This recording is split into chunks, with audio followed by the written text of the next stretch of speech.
नहीं, और मुझको लगता है कि वो पुलवामा इतना बड़ा हो जाएगा कि मुझे आश्चर्य नहीं होगा कि राजनाथ सिंह का इस्तीफा भी हो जाए, बलि का बकरा उनको बनाया जा सके। क्योंकि अब अगर सत्यपाल मलिक ने राजनाथ सिंह का नाम लिया है, जो उस वक्त गृह मंत्री थे, तो अब आप समझिए कि ये डिबेट अब एकदम दूसरी तरफ चली गई है। हालांकि ये सरकार ऐसी है कि यहाँ इस्तीफे नहीं होते, और खुद राजनाथ सिंह कह चुके हैं कि हमारे यहाँ इस्तीफे नहीं होते। लेकिन मुझे लगता है कि अगले 5-6 महीने में ये स्थितियाँ बहुत मुश्किल हो जाएंगी, क्योंकि जिस तरीके सत्यपाल मलिक का इंटरव्यू के बाद वो विस्फोट हो गया पुलवामा 2 का, और अब वो जनता के बीच में राजीव जी जा रहा है। अब लोग बात कर रहे हैं, अब लोग उसको डॉट्स मिला के तस्वीर देख रहे हैं, और वो बार बार जनता के बीच में, लोगों के बीच में ये सवाल खड़े हो रहे हैं कि पुलवामा के सैनिकों को हवाई जहाज क्यों नहीं दिया गया, और प्रधानमंत्री नरेंद्र मोदी पुलवामा के शहीदों पर वोट क्यों मांग रहे थे। ये दो बातें जनता में चली गई हैं, और बिल्कुल उसी तरह चली गई है जैसे कि राफेल चला गया, जैसे बोफोर्स गया। तो लोग अब ये दो सवाल पूछते हैं कि पुलवामा के लोगों को हवाई जहाज क्यों नहीं दिया गया, और नरेंद्र मोदी ने पुलवामा के नाम पर वोट क्यों मांगे। और ये सवाल बड़ा होता जाएगा, धीमे धीमे आप देखिएगा ये सवाल बड़ा होता जाएगा। जहां तो विपक्षी एकता की बात है राजीव जी, मेरा ये मानना है, और कर्नाटक के रिजल्ट को अगर हम देखें,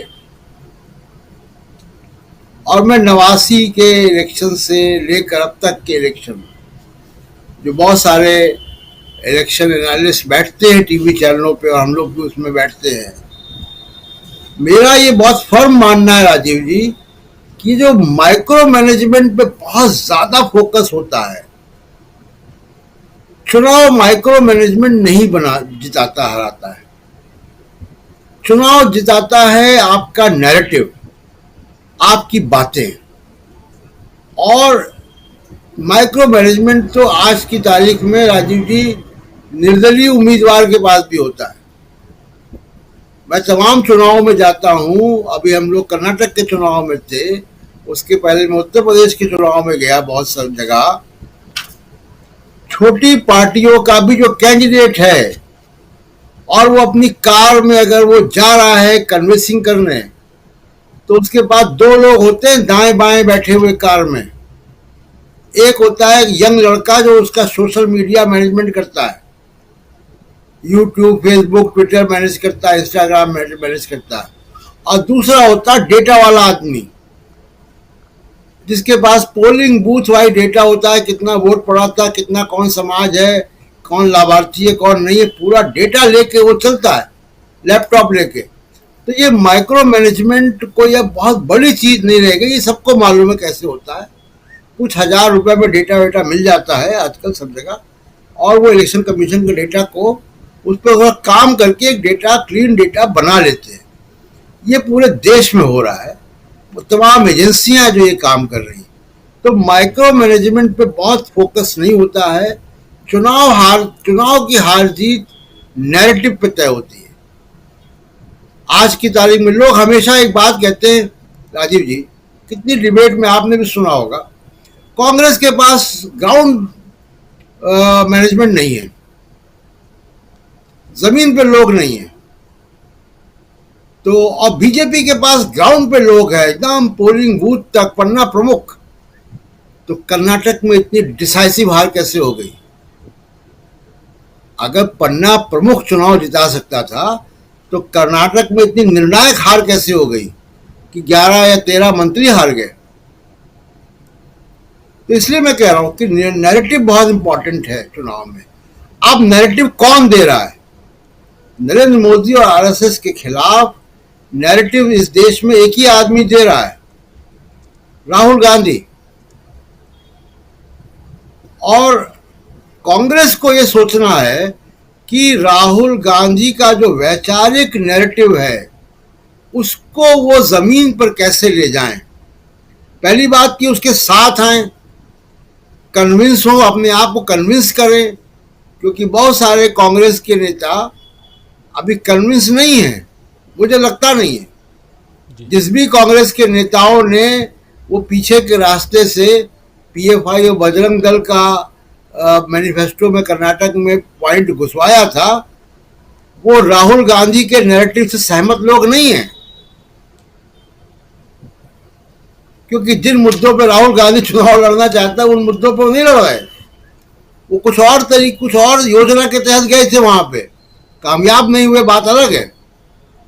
तो पहली बात कि कांग्रेस के नेताओं को राहुल गांधी के नैरेटिव के साथ आना है, दिमाग लगाना है कि उसको कैसे जमीन पर ले जाए।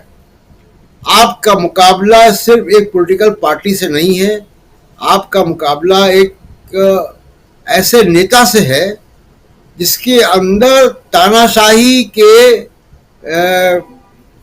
वो दिखाई दे रहे, संकेत दिखाई दे रहे हैं, और वो बीजेपी से भी ऊपर है।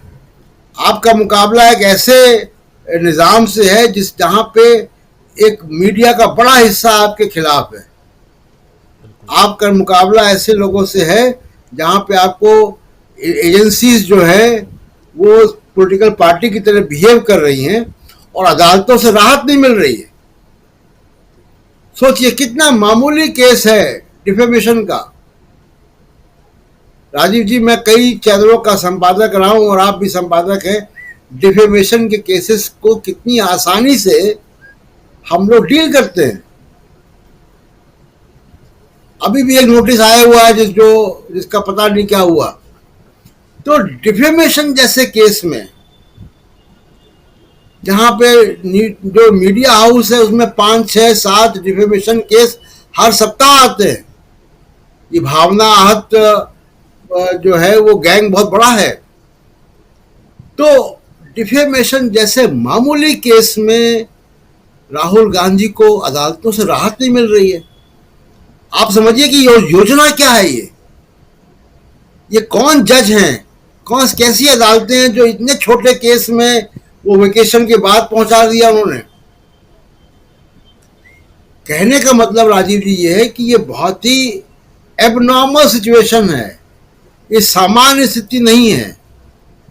और उस गैर सामान्य स्थिति के लिए कभी कभी मुझे लगता है कि कांग्रेस के नेता उतने जिम्मेदारी से तैयार नहीं है, जो या उसका असेसमेंट वो ठीक ढंग से नहीं कर रहे। क्योंकि मैं किसी से मिलता नहीं हूं, लेकिन मैं पब्लिक डोमेन में जो चीजें हैं उसी से मैं अंदाज लगाता हूं कि क्या होता है। तो मैं अपनी बात यहीं पे खत्म करूंगा कि नैरेटिव बहुत बड़ा होता है, चुनाव नैरेटिव जिताता है। विश्वनाथ प्रताप सिंह बगैर पार्टी के प्रधानमंत्री बन गए, नैरेटिव के